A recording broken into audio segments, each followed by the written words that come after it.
Hello everyone आपन आम channel टीके व्यू को स्वागत।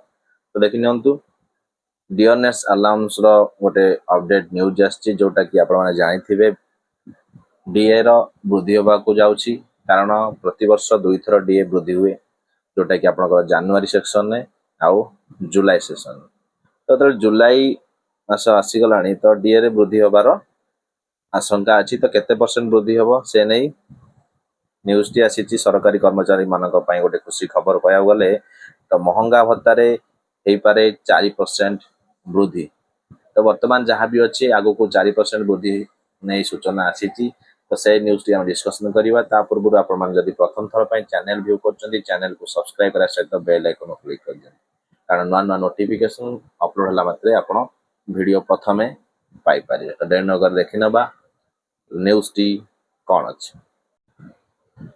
तो देखि नियंतु ये रहिला न्यूज आपण केंद्र कर्मचारी गोटे खुशी खबर जोटा कि 59% को वृद्धि पाइब डीए। तो एने न्यूज टी आछि। तो देखि नियंतु केंद्र सरकारी कर्मचारी गोटे खुशी खबर मोदी सरकार पुणी थरे सेमानक पई गोटे बड़ उपहार देबाक जाउछंती जोटा कि आपण रिपोर्ट अनुसार भारत सरकार केंद्र सरकारी कर्मचारी मान पई जुलाई 2025 रु महंगा भत्ता 4% को वृद्धि करिवार संभावना रही। तो सरकार यही 4% डीए वृद्धि निष्पत्ति साकार हेले महंगा भत्ता एवं वर्तमान 55% चली जोटा कि 59% हो। तो सामना को आसथिबा सांप्रतिक मुद्रास्फीति तिथि आधारित रिपोर्ट रु ए प्रकार संभावना संपर्क में चर्चा आरंभ होइछि। किंतु एबेटु कहउछि जे सेप्टेम्बर किंबा अक्टोबर दीपावली बेलू सरकार ए संपर्क में आनुष्ठानिक घोषणा प्राय से दीपावली बेलू घोषणा करि पूर्व मासर डीए एरियर हिसाब से मिल जाए। तो डीए गणना पई आधार स्वरूप अखिल भारतीय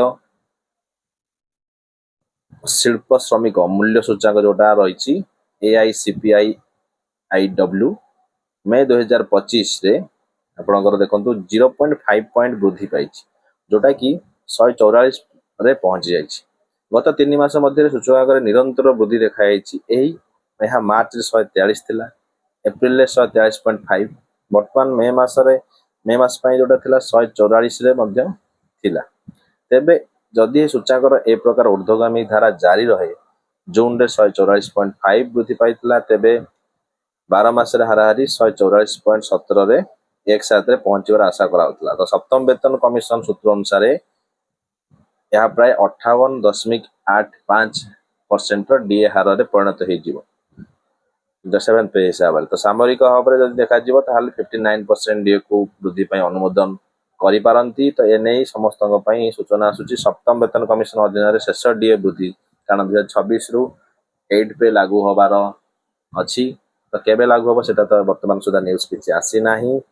तो डिसेम्बर 31 शेष तारीख हूँ 2025 सप्तम वेतन कमिशन अष्टम वेतन कमिशन कार्यकारी होबार विलंब हो किंतु सरकार नूतन दरमा गठन को जनवरी 1 2026 कार्य करे बोली अनुमान।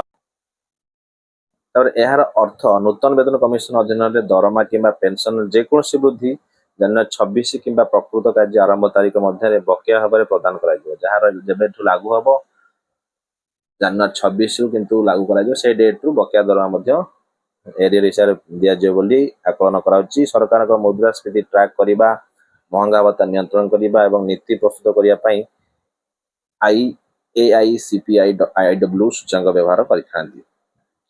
तो जनवरी जुलाई रे वर्ष 2 थर महंगा भत्ता संशोधन होता है। तो देखा जाऊ 4% आकलन कराउछि। तो केते परसेंट डीए बढ़ुची कारण पूर्व थर सब कम 3% जोटा बढ़ी। तो आगु को न्यूज कौन आसुची डीए कौन बढ़ुची से आम न्यूज आनिबा। तो वीडियो शेयर करूँ जो समस्त इनफॉरमेशन पाई परिबे। आज में एतिकी, धन्यवाद।